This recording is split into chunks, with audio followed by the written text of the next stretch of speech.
મોટા ઝાડ એની માહિતી અમે બાગાયતના ભાવ પણ માંગી લીધા છે બાગાયત વિભાગમાંથી.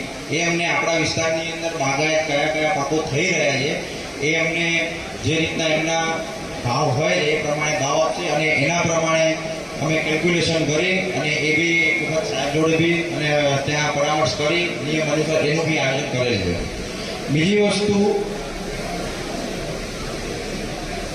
હા, હવે જનરલી એવું હોય છે કે કયા કેન્દ્રમાંથી કેટલી પાઇપલાઇન નીકળે છે એ જનરલી ખેડૂતને જ યાદ હોય છે.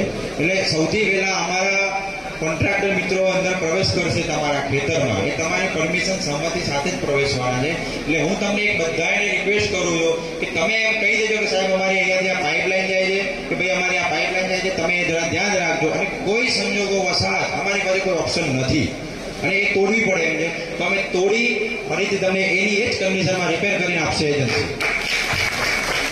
પણ તમને એટલી એક રિક્વેસ્ટ છે કે શક્ય હોય તો ધ્યાન દોરી દેજો કે સાહેબ અહીંયાથી આ પાઇપલાઇન જાય તો શું તમારું અમે પહેલેથી જ બચાવ કરી દઈએ જેથી કરી તમને કોઈ નુકસાન ના જાય અને કોઈ કારણોસર જશે તો એ રિપેર કરી આપશે.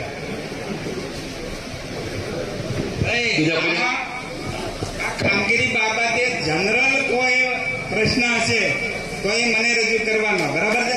પણ વ્યક્તિગત કોઈ ભલામણ ના કરે કે મને વધારે આવો. જનરલ છે કે આવું કરવું જોઈએ ને એમાં શક્ય છે પૂરો પ્રયત્ન કરીજો, પણ એમ ના કહેતા કે મને કરી આવો. આમાં વ્યક્તિગત વાળો કોઈનો કોઈ આપણે નથી. આપણે બધા જ છીએ.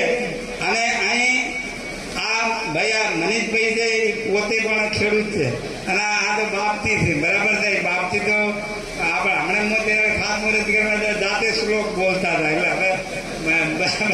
એટલે બધા અનુભવી છે. એટલે હું એમ માનું છું કે એવો કોઈ પ્રશ્ન આવશે ને, પણ જનરલ કોઈ ધ્યાન દોરવા હું તો ચોક્કસ દોરું છું. વ્યક્તિગત કોઈ ભળમ ના કરે કે આ મને આમ છે મને આ વધારે લાગ્યો ને એવી વાતમાં કોઈ ન પડી, મારી વિનંતી.